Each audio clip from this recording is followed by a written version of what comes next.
मित नव्हती. 70 वर्षात काँग्रेसने नाही काही केलं. हे जरा जास्त झालं नांदेडच्या बाबतीत. आणि लातूरच्या बाबतीत तर इट इज ॲब्सोल्युटली म्हणजे हे चुकीचंच होतं. आणि त्या व्यासपीठावर त्यांचा मुलगा तरी नव्हता. त्याच्यामुळे मला नांदेडचं जास्ती अस्वस्थ करणार होतं. निवडणुका महापालिकेच्या आहेत, पण राज्यात एक विषयाचा चर्चेत आहे जो तुमच्या थेट कुटुंबाशी निगडित आहे. तो MCAच्या निवडणुकांचा विषय आहे की रोहित पवारांनी त्यांच्या सगळ्या सोयऱ्यांना आजीवन सदस्यत्व बहाल केलं आणि त्यात अर्थात रेवतीचं पण नाव आहे, अन्य नावं आहेत पवार कुटुंबातली, मगर कुटुंबातली. निवडणूक स्थगित झाली आणि त्यामुळे मला असं वाटतं की फॉर्म्स नियम कायद्याने भरलेले, त्याच्यात काही इलिगल काही इंटरप्ट करते, पण तुम्हाला माहित होतं की रेवतीला हे सदस्यत्व देण्यात आलेलं आहे? तिच्या भावाचा तो विषय आहे, तो त्या भाऊ बहिणीतला विषय. मी नाही त्याच्यात पडत. रोहित रेवतीचा मोठा भाऊ आहे. त्या अधिकाऱ्यांनी त्यांनी तिला जर एखादी कृती करायला सांगितली तर ती रेवतीने जबाबदारीने मोठ्या भावाचा मान सन्मान होणे केली पाहिजे आणि ती लिगल आहे. रेवती स्वतः एकतर बऱ्याच लोकांना ही गोष्ट, म्हणजे मी हे काय व्यासपीठ नाही ते, पण तुमच्या माहितीसाठी सांगते की सदानंदची आई ही बॅडमिंटन देशासाठी खेळायची. सदानंद स्वतः स्पोर्टी आहे. माझा मुलगा बास्केटबॉल देशासाठी खेळतो, परदेशात खेळतो. आत्ता पण तो थायलंडला खेळायलाच गेला आहे 1.5 महिना. त्याच्यामुळे आमची फॅमिली बाय नेचर स्पोर्टी आहे. आणि हे पवारांकडून नाही, सुळेंकडून, म्हणजे BR सुळे सदानंदचे वडील हे स्वतः टेनिस खेळायचे आणि त्याच्यामुळे बऱ्याच क्लब्सला त्यांची मेंबरशिप आहे. त्याच्यामुळे त्यांच्या लेकाला म्हणजे सदानंदला मिळाली आणि त्याच्यामुळे त्यांच्या नातवंडांना मिळाली. त्याच्यात शरद पवार सुप्रिया सुळेचा काही संबंध नाही.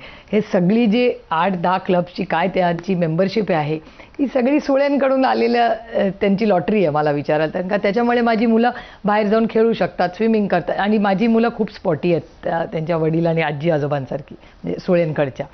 आणि स्पेसिफाय करते कारण का पवारांकडे एवढे स्पोर्टमधलं टॅलेंट फार काही नाही आहे, सुळेंच्यामध्ये जास्त आहे.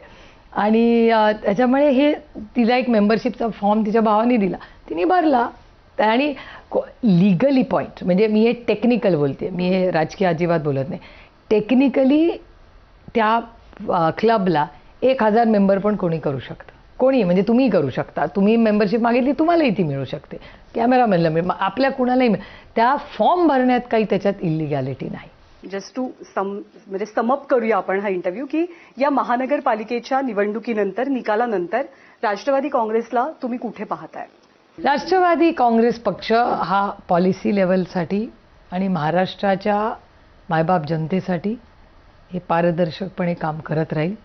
यश अपयश काय येईल हे मला नाही. मी काय आपकी बार 400 पार वगैरे असला मी काही स्टेटमेंट्स कधी करत नाही, माझी स्टाईलही नाही ते, आणि ते मला इंटिमिडेटिंग वाटतं की उगाच असं बोलू नये. त्यामुळे आमचे चांगले कॅन्डिडेट हे लढत आहेत. महाराष्ट्रामध्ये थोडंसं कल्चर इंटिमिडेशनचं, म्हणजे बिनविरोध किंवा धनशक्ती, आणि त्या धनशक्तीचा एकच दुःख मला वाटतं की धनशक्ती ही कुठपर्यंत, म्हणजे जर नोटबंदी झाली आहे, नोटबंदी झालेली असताना इथे सगळा जो पैसा इन कॅश हा दिसतो एका कॅबिनेट मिनिस्टरच्या घरात. मग भ्रष्टाचार मुक्त भारत हा कसा झाला, हे एवढे कॉन्ट्रास्टमध्ये आपण सगळे काम करतो. हे अस्वस्थ, परत मी सुरुवातीच्या पॉईंटला येते की फक्त एक नॅरो इलेक्शनचा विचार न करत माझं राज्य, माझा देश हा पुढे कसा जाणार, आणि एवढेच कॉन्फ्लिक्ट जर राहिले तर ह्या देशाचं पुढे काय होईल. आज तुम्ही कष्ट करून तुमच्या मुलांना चांगलं शिक्षण देऊन एक चांगलं आयुष्य देण्यासाठी तो फ्लॅट घेता, पण त्या फ्लॅटमध्ये जर एवढं प्रदूषण असेल, त्याला पाणी चढणार नसेल, ट्रॅफिकनी 2 तासांनी तुम्ही घरी पोचणार असाल आणि तिथला कचरा उचलला जाणार नसेल, तर काय लेगसी तुम्ही तुमच्या मुलांसाठी ठेवणार. त्यामुळे ह्या सगळ्या गोष्टीचा फार गांभीर्याने जे कोणी सत्तेमध्ये आहेत आणि विरोधात आहेत, ह्या सगळ्यांनी कधीतरी स्वतःचे राजकीय मतभेद ठेवून केंद्रबिंदू हा भारतीय नागरिक जेव्हा होईल तेव्हा या देशामध्ये काहीतरी होईल. या निवडणुकीसाठी तुम्हाला शुभेच्छा. तुम्ही प्रचाराला सुद्धा सुरुवात करणार, तुमची अस्वस्थता कमी हो या